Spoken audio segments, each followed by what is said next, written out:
ගරු ස්වාමීන් වහන්සේගෙන් අවසරයි. පින්වතුනි, අපට තියෙනවා පිපාසයන් දෙකක්. එකක් ශාරීරික වශයෙන් හැදෙන පිපාසය. අනිත් එක මානසික වශයෙන් හැදෙන පිපාසය. ශරීරයට දැන් වතුර ඕන කියන දැනුම් දෙන්නේ පිපාසය හැදිලා. ඉතින් වතුර ටිකක් බීලා ඒ පිපාසය සංසිඳව ගන්න පුළුවන්. හැබැයි මානසිකව ඇති වෙන පිපාසය ශාරීරිකව ඇති වෙන පිපාසයට වඩා බොහොම බලවත්. කාම පිපාසයෙන් හැදුණු අය මේකුත් අපරාධ කරලා මිනිමරුම් කරලා හටයුතු කරන බවට ප්‍රවෘත්තිපත් වලින් නිතරම අපට දැනගන්න හම්බ වෙනවා. ඒ වගේම වෛර පිපාසය, පරිගැනීමේ පිපාසය, ඕවත් ශාරීරික පිපාසයට වඩා බොහොම බලවත්. ඒ වගේම තමයි ධර්ම පිපාසය.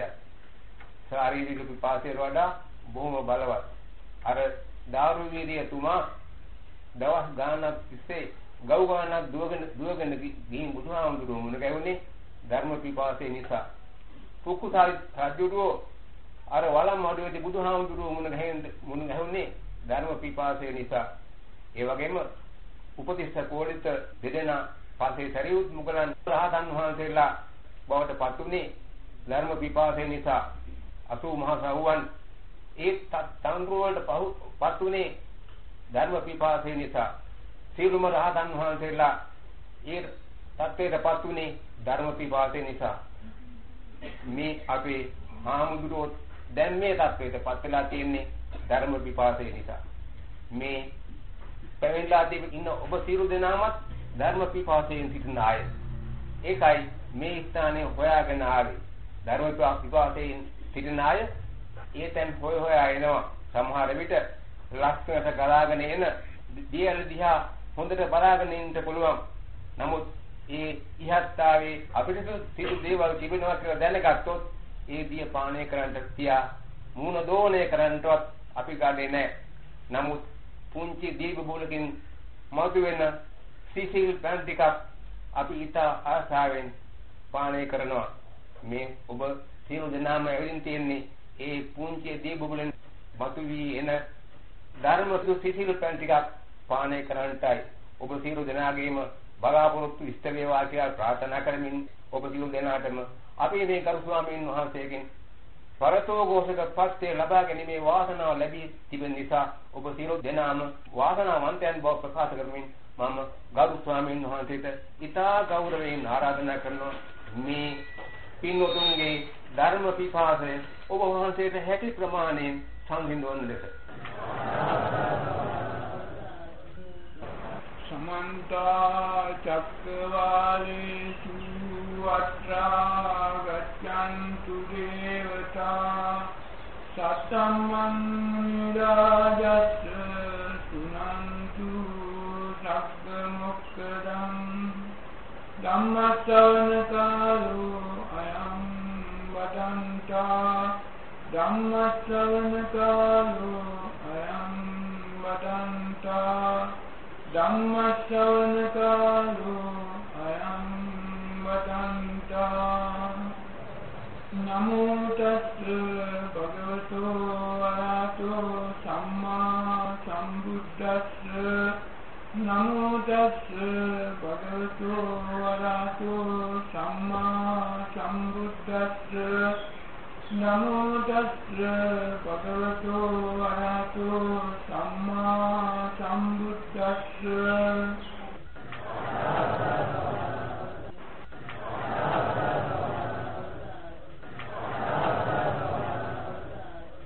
ඉන්නත්නි අද බලාපොරොත්තු වෙනවා මුලින්ම මේ කුස්ති ඥානන් වහන්සේ ගෞතම බුදු පියාණන් වහන්සේ විද්‍යාර්ථීන්ට පත් වෙලා කාර්යයක් යනකොට තමයි මේ පිළිබඳව වැදගත් සමත් ආවේ. ඒක නිසා මේ දේශනාවක් කළා.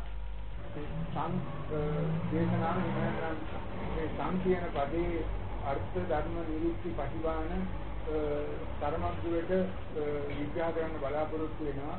මේක සමාජයට අවුරුද්දක් දෙකක් විග්‍රහ කරත් ඒක ඉවරයක් කරන්න බැරි තරමට ගැඹුරුයි දිගයි. නමුත් මම බලාපොරොත්තු වෙනවා බොහොම පුළුවන් තරම් කෙටියෙන් පැයකින් විතර කාලයක් තුළ මේ සංදේශනාවේ පුළුවන් තරමක් විග්‍රහ කරන්න මොකද කාටත් තේරුම් ගන්න පුළුවන් විදිහට බොහොම සරල විදිහට මේක ඉදිරිපත් කරන්න ඕන නිසා පාලි භාෂාවේ වචන ටිකක් අඩු කරලා ගන්න බලාපොරොත්තු වෙනවා. මේ බුදුහාමුදුරුවෝ ගෞතම බුදු පියාණන් වහන්සේ දේශනා කරපු ඒ වගේම ලෝතර බුදු පියාණන් වහන්සේලා අතීතයේ අනන්ත අප්‍රමාණ විඥානන් ඒ හැම කෙනෙක්ම දේශනා කරපු ධර්මය තමයි පටිච්ච සමුප්පන්න ධර්මය. මොනවානම් පටිච්ච සමුප්පාද ධර්මය. මෙතන තියෙන්නේ පටිච්ච සමුප්පාද ධර්මයේ එහෙනම් මේ උපදින හැටි තමයි මේ පටිච්ච සමුප්පාද ධර්මයෙන් තේරුනේ. උප්පන්න එහෙනම් සමුදය. එතකොට මේ උපදින හැටි තේරුම් ගත්තේ නැත්නම් තේරුම් ගත්තේ නැත්නම් උපදින හැටි තේරුම් ගත්තේ නැත්නම් ක්‍රියාත්මක වෙන හැටි තේරුම් ගත්තේ නැත්නම් තැන්පත් වෙන තැන දැනගත්තේ නැත්නම් මේ කියන දේ මොනවද කියලා තේරුම් ගන්න බෑ. මම මුලින්ම කියනවා මේ බුදුහාමුදුරන්ගේ ධර්ම දේශනාව සංදේශනාවක්. මේක චූලහත්ති පදෝපම සූත්‍රයේ මිහිඳුහාමුදුරුවෝ ලංකාවට පළමුව වට මිහිඳුහාමුදුරුවෝ දේශනා කරපු ඒ සූත්‍රයත් චූලහත්ති පදෝපම සූත්‍රය සම්පූර්ණයෙන්ම මුළු අගින්නම් මුල දක්වාම තියෙන සංදේශනාවක්. මෙතන ඥානපද හතරක් තියෙනවා. ඒ ඥානපද හතර තමයි සම්දෙස්සේති සම්මාදවේති සම්මුද්දේති සම්පහන්සේති කියන ඥානපද හතර තමයි මේ අත්පද හතර හැටියට උපමාවක් අරගෙන ඒ කියන්නේ අතා උපමා කරා ධර්මයට පාද හතර උපමා කරා මේ සම්දෙස්සේති සම්මාදවේති සම්මුද්දේති සම්පහන්සේති කියලා මේක තමයි මුළු සූදාහති පදෝපම සූත්‍රයෙන් විග්‍රහ කරලා තියෙන මේ ඥානපද හතර පිළිබඳව. නමුත් මේකට ගත්ත උපමාවක් තියෙනවා. ඒ උපමාව තමයි අද තියෙන්නේ. නමුත් ධර්මයේ සංදේශනාව යටපත් වෙලා ගිහිල්ලා.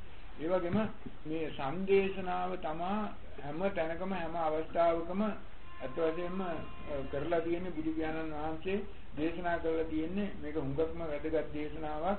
ඒක නිසාම තමයි දැන් අර සංසාර සාරෝග විනීත නීසම් මේ ඔක්කොම තියෙන්නේ හැම තැනකම කියන දේශනාව කියන වචනේ කොටස තියෙනවාමයි හැම අවස්ථාවකම හැම ධර්ම පාඨයකම හැම සූත්‍ර පිටකයේ ඒ වගේම විනය පිටකයේ අභිධර්ම පිටකයේ තුන් අවස්ථාවෙම නැතිව විග්‍රහ කරන්න බෑ. ඒ වගේම දැන් පටිච්ච සමුප්පාදය කියන්නේ උපදින හැටි. ඒ වගේම මේ සංසාර කියන්නේ සංසාර පුරුද්ද කියන එක හොඳට තේරුම් ගන්න ඕන. සංසාර පුරුද්ද කියන එක වචනේ තියෙන්නේ කොටස් තුනක්. මේ තමයි මොකද්ද කියලා දැනගන්න ඕන. තේරුම් ගන්නකම් දැනගන්නකම් මොකද්ද කියලා තේරුම් ගන්නකම් සංසාරයේ තේරුම් ගන්නත් බෑ. සංසාරයෙන් මිදෙන හැටි තේරුම් ගන්නත් බෑ. නිවන තේරුම් ගන්නත් බෑ. ඒක නිසා හැම කෙනෙක්ම කල්පනා කරන්න ඕන මේ තේරුම් අරගන්න මුලින්ම හැබැයි කියන වචනේ අර්ථය ධර්මයේ නිරුක්තිය තේරුම් ගත්තොත් ඊට පස්සේ පුළුවන් වෙනවා පටිසම්භිදා කියන தത്വයට ඒ බෙදලා බලලා පටි ගලවලා ලෙහෙලා මේ කියන එක තේරුම් අරගන්න. ඒකයි දැන් කිව්වේ අට වශයෙන්ම බුද්ධ ඥාන හතරක වැදගත්ම ඥාන හතර තමයි අත්ථ නානත්තේ පඤ්ඤා අත්ථ පටිසම්භිදේ ඥාන, ධම්ම නානත්තේ පඤ්ඤා ධම්ම පටිසම්භිදේ ඥාන, නිරුක්ති ඥානත්තේ පඤ්ඤා නිරුක්ති පටිසම්භිදේ ඥානං, පටිභාන පටිනානත්තේ පටිසම්භිදේ ඥානං. එතකොට මේ පටිසම්භිදා ඥානය තමයි බුද්ධ ඥානය කියන්නේ. පටිසම්භිදා කියන්නේ බෙදලා පටි ගලවලා මේක විග්‍රහ කරන්න පුළුවන් නම් අන්න ඒකයි සම්භිදා ඥානය කියන්නේ. එතකොට මේ බෙදලා බලන්න බැරි නම් තේරුම් ගන්න නැත්නම් දැක ගන්න බැරි නම් සංසාර ගමන කියන්නේ මොකද්ද කියලා තේරුම් ගන්න බෑ. අපි සංසාර ගමන තේරුම් ගන්න බැරි නම් අපිට මේ සංකාර තේරුම් ගන්න බෑ. මේ සංඥා තේරුම් ගන්න බෑ. මේ සම්බන්ධය තේරුම් ගන්න බෑ. මේ සම්බන්ධය තේරුම් ගන්න බැරි නම් අපිට ධම්මෝ සංදිත්තිකෝ වෙන්න බෑ. ධම්මෝ සංදිත්තිකෝ වුණේ නැත්නම් සම්මා දිට්ඨියටපත් වෙන්න බෑ. සම්මා දිට්ඨියටපත් උනේ නැත්නම් මේ දර්ශනය ලබන්න බෑ. සම්දර්ශනේන කියන தත්ත්වෙට එන්න බෑ. සම්දර්ශනය වුණේ නැත්නම් දැකගත්තේ නැත්නම් අපිට සංවර වෙන්න බෑ. සංවර වුණේ නැත්නම් සංසිඳවන්න බෑ. සංසිඳුනේ නැත්නම් සංයමයටපත් වෙන්න බෑ. සංසුන් කරන්න බෑ. සම්මා වෙන්නත් බෑ. ඉතින් ඒක නිසා දැකගත්තොත් මේ හැම එකක්ම පියවරෙන් පියවර අඩියෙන් අඩියම මේ කියන එකේ අර්ථය දැනගෙන තේරුම දැනගෙන නිරුක්තිය දැනගෙන මේ කියන්නේ මොකද්ද කියන එක තේරුම් ගත හැකියි. දැන් මම මුලින්ම කියන්න ඕනේ මොකද්ද මේ කියන්නේ. මේ කියන්නේ ඇත්ත වශයෙන්ම එකතු කිරීම, රැස් කිරීම, උපාදානය කිරීම කියන වචන තුනේම තියෙන අර්ථයේ එකතුව තමයි තියෙන්නේ. කියන්නේ අපි එකතු කරනවා එහෙම නැත්නම් රැස් කරනවා උපාදානය කරනවා අල්ල ගන්නවා කියන වචනේ තමයි තියෙන්නේ සං. මේ උපාදානය කරගත්ත එකතු කරගත්ත රැස් කරගත්ත දේ තමයි සාර. ඒකයි සංසාර. සංසාර පුරුද්ද කියන්නේ අපි පුරුදු වෙලා තියෙන්නේ උපන් දවසේ ඉඳලා මැරෙන දවස දක්වාම හැම පුද්ගලයෙක්ම මිනිස්සු විතරක් නෙමෙයි පුරා භූමියගේ පටන් මහා බ්‍රහ්මයා දක්වා දෙවිවරුත් බ්‍රහ්මවරුත් මිනිස්සුවත් තිරිසන්වත් ඊටත් පහළ අපාගත සත්තු උනත් පුරුද්ද සංසාර පුරුද්ද එකතු කරලා රැස් කරලා මේ එකතු කරන්නේ මොනවද රැස් කරන්නේ මොනවද කියලා ටිකක් කල්පනා කරන්න ඕනේ. යම් කිසි කෙනෙක් අරහත් ත්‍ත්වයට පත්වන මොහොත දක්වාම කරන්නේ යම්කිසි රැස් කිරීමක් එකතු කිරීමක් මේවා උපාදානය කිරීමක්. ඒ අරහත් වුණාට පස්සේ තමයි මේ රැස් කිරීම එකතු කිරීම උපාදානය කර ගැනීම සහ මුලින්ම අයින් කරන්නේ. ඒක නිසා හොඳට තේරුම් ගත යුතුයි මේ අරහත් ත්‍ත්වයට පත් වෙනවා කියන්නේ මේ එකතු කිරීම රැස් කිරීම ගබඩා කිරීම උපාදානය කිරීම සියල්ලම අවසන් කිරීමයි. එතකොට මේ අපි කල්පනා කරන්න ඕනේ දැන් මේ හැම කෙනෙක්ම මිනිහෙක් වෙලා ඉපදිලා ඉන්නවා මිනිහෙක් වෙලා ඉපදිලා ඉන්න නිසා මේ මම කියන ධර්මයේ තේරුම් ගන්න පුළුවන් මේ තේරුම් ගන්න පුළුවන් නිසා තේරුම් ගන්න පුළුවන් තමන් ඉපදුන මොහොතේ මේ ලෝකයට බිහි වුණේ මේ ලෝකයට උපත ලැබුවේ කිසිම දෙයක් ඇතුව නෙමෙයි නූල් පොටක්වත් ඇඟේ තිබුණේ නැහැ නිකන් දරුවෙක් හැටියට ආවා. නමුත් ඒ මොහොතේ ඉඳන් අද තමන් මේ ඉන්න තත්ත්වයට කල්පනා කරලා බලන්න තමන් මොනතරම් දේවල් රැස් කරගෙන එකතු කරගෙන සංකරගෙන තියෙනවද මේ කරගත්ත දේවල් තමයි අපි සංකාර කරලාමයි කරගත්තේ. ඒ සියලුම දේ තමයි අපි සංසාරයි කියලා අල්ලගෙන ඉන්නේ. ඒක තමයි සංසාර පුරුද්ද හැම කෙනෙක්ම එකතු කරනවා රැස් කරනවා උපාදානය කරනවා. දැන් මුලින්ම කල්පනා කරගත්තොත් අම්මා තාත්තව එකතු කරගත්තා සහෝදර සහෝදරියෝ නෑදෑයෝ ඊට පස්සේ අඹු දරුවෝ ඊට පස්සේ දූ දරුවෝ නෑයෝ යාළුවෝ මිත්‍රයෝ ඊට පස්සේ තරහකාරයෝ විරුද්ධකාරයෝ තව නොයෙකුත් අය මෙහෙම එකතු කරගත්තා. මේ ඔක්කොම එකතු කරගත්තා. ඊට පස්සේ ඇඳුම් කැඩුම් මිල මුදල් රත්තරන් ආභරණ යාන වාහන ගෙවල් දොරවල් අරක බාන මේ සියලුම දේවල් ඒත් එකතු කරගත්තා. ඕවා කිසිම කෙනෙක් උපදිනකොට ගෙනාවේ නැහැ කාටවත් තිබුණෙත් නැහැ. නමුත් ඔක්කොම තමන්ගේ හිතෙන්ම තමන්ම උපාදානය කරගත්තා එකතු කරගත්තා උපාදානය කරගත්තා එකතු කරගත්ත දේවල් තමයි දැන් මේ තමන් බලෙන් මේ තමන් අල්ලගෙන ඉන්නේ සාරයි කියලා. ඊට පස්සේ දැන් මේක අපිට පේන කොටස් දෙක තමයි මේ නෑදෑයෝ යාළුවෝ දූ දරුවෝ වගේ කොටස. අපිට තව නොපෙනෙන කොටසක් තියෙනවා කොටස් කීපයක් තියෙනවා. එක තමයි මේ මම කියලා අල්ලගත්ත පංච උපාදානස්කන්ධය. මම කියලා අල්ලගත්තා මම මගේ ආත්මය කියලා මගේ ශරීරය මගේ රූපය කියලා අල්ලගත්ත කොටසකුත් තියෙනවා. ඒවත් තමන් මේ සංකරගත්ත ඒවා එකතු කරගත්ත ඒවා තිබුණේ නැහැ. දැන් උපදිනකොට ළමයා අඩි එකකට වැඩි උස තිබුණේ නැහැ. රාත්තල් 3-4ක් තමයි බර තිබුණේ. නමුත් අද රාත්තල් 100ක්මාරක් එහෙම නැත්නම් කිලෝ 60ක් 70ක් එහෙම නැත්නම් අඩි 5ක් 6ක් උස් වෙලා තියෙන්නේ. මේත් එකතු කරගත්ත නිසා තමයි. එකතු කරගත්තේ නැත්නම් මෙහෙම ලොකු වෙන්න උස්මහත් වෙන්න බෑ. ඒ වගේම මීට වඩා හුඟක්ම බලවත් කොටසක් එකතු කරගෙන තියෙනවා. මේක තමයි කාටවත් තේරුම් ගන්න බැරි කොටස.